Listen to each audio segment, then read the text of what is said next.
Sidang kasus pembunuhan berencana Brigadir Nofriansyah Yosua Huta Barat dengan terdakwa Ferdy Sambo CS akan memasuki tahap pembacaan vonis, saudara. Perjalanan kasusnya akan kami diskusikan bersama Skolastika Sylvia. Sejak awal kasus pembunuhan Brigadir Yosua bergulir, kontroversinya seakan gak henti. Masih ada sisa waktu sebelum hakim menjatuhkan vonis. Namun di tengah kontroversi, apakah berpotensi ikut mempengaruhi independensi hakim? Saya Sylvia, kita diskusi.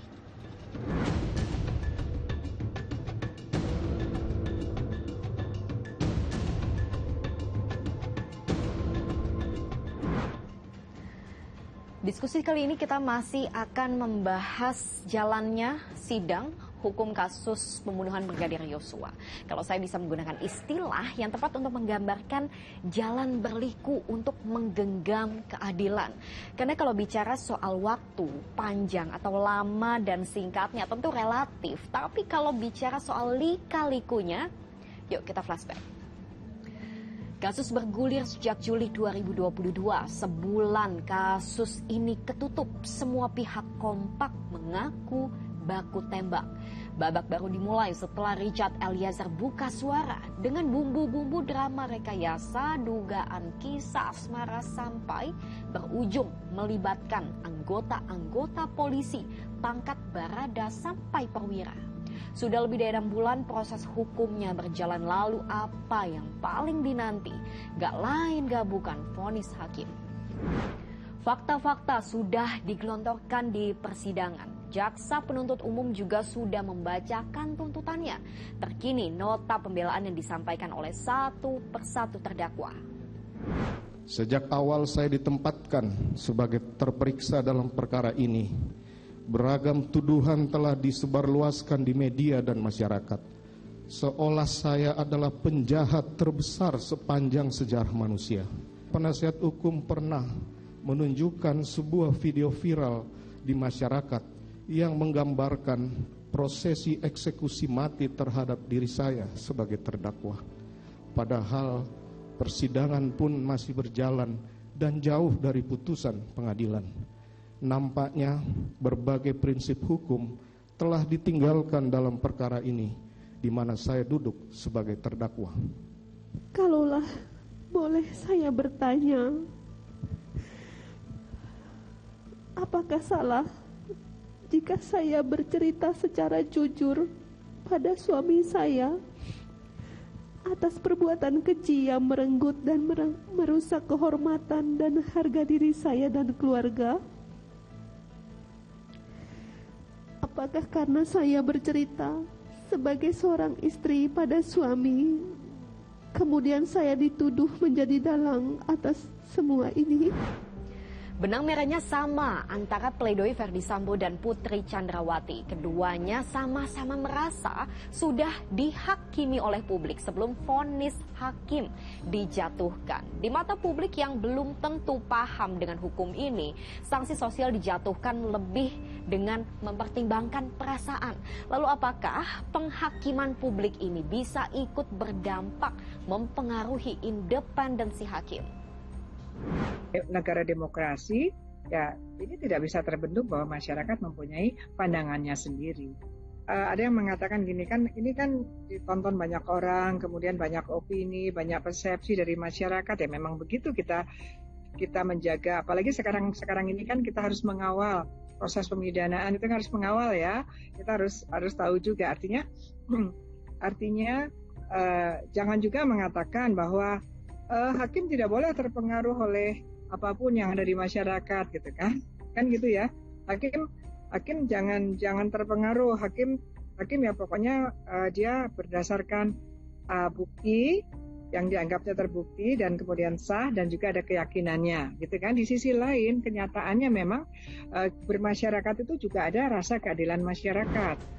Kalau yang tadi soal penghakiman publik, muncul lagi isu soal adanya dugaan gerakan bawah tanah untuk meringankan atau bahkan meloloskan Ferdy Sambo dari vonis. Diungkapkan langsung oleh Menko Polhukam Mahfud MD soal adanya upaya untuk memesan vonis Sambo?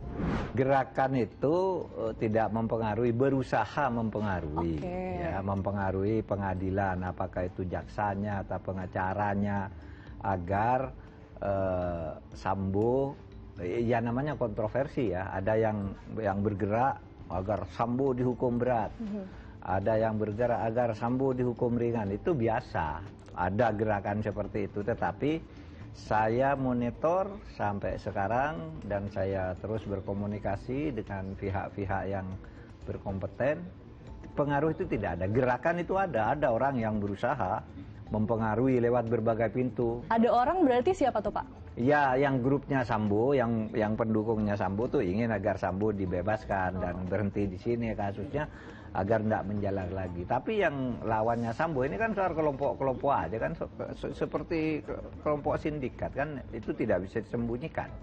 Yang lawan Sambo bilang itu sikat sampai habis gitu. Tetapi sejauh pengetahuan saya, pengadilan is oke lah jalan.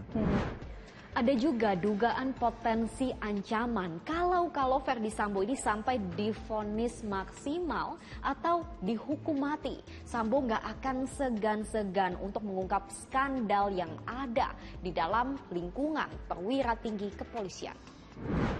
Ketua IPW Sugeng Teguh Santoso mengatakan kalau Sambo mendapat ancaman hukuman mati, dia sedang memperjuangkan hidup dan matinya. Kalau dia mendapat ancaman hukuman mati, perlawanannya akan mengeras. Bukan saatnya lagi menakut-nakuti ya. Artinya kalau memang Sambo memiliki bukti-bukti yang cukup ya, tentu harus dibedakan ya. Mana yang menjadi fitnah, mana yang menjadi fakta ya. Sepanjang dia memiliki bukti-bukti, ada sesuatu hal yang dirahasiakan, ya silakan saja ya. Kenapa? Karena juga ya akan dinilai oleh masyarakat ya. Yang penting kalau menurut kami adalah Sambo jangan sampai menyebar fitnah, mengadu domba, menghasut ya, kemudian membuat bingung masyarakat ya. Saya kira itu yang kita harapkan. Kalau memang dia mau ngomong apapun juga, saya kira itu adalah dia. Ya itu adalah sepanjang bisa dia pertanggungjawabkan, ya tidak ada masalah sebetulnya ya. Di tengah semua pesimisme publik dan upaya-upaya untuk meringankan vonis, mampukah hakim menjatuhkan vonis yang memberikan rasa keadilan bagi semua pihak, bagi korban, bagi publik dan masyarakat, serta bagi terdakwa? Kembali kepada bahwa hukum itu untuk apa sih? Hukum itu adalah, apalagi hukum pidana itu melindungi siapa? Melindungi kepentingan korban, kepentingan masyarakat, dan kepentingan negara. Nah, kepentingan masyarakat ya itu termasuk rasa keadilan itu ya, rasa keadilan masyarakat ya, bahwa masyarakat itu kan juga nanti kan kita cari yang terbesar lah ya, tidak kan masyarakat juga macam-macam, tetapi kan banyak ada gium yang teori-teori yang mengatakan bahwa berhukum kebahagiaan atau kepuasan masyarakat itu yang bagaimana, yaitu the great happiness for the greatest number ya. Jadi kebahagiaan yang terbesar untuk kelompok terbesar masyarakat. Harusnya rasa keadilannya hakim itu ya memang mendalam ke sana gitu ya, bisa link it ya, inline gitu ya. Februari nanti semua mata akan tertuju pada vonis hakim yang menjatuhkan hukuman bagi masing-masing terdakwa. Namun apapun putusan dan hukumannya, tidak ada hukuman seharga nyawa. Saya Sylvia, terima kasih sudah diskusi.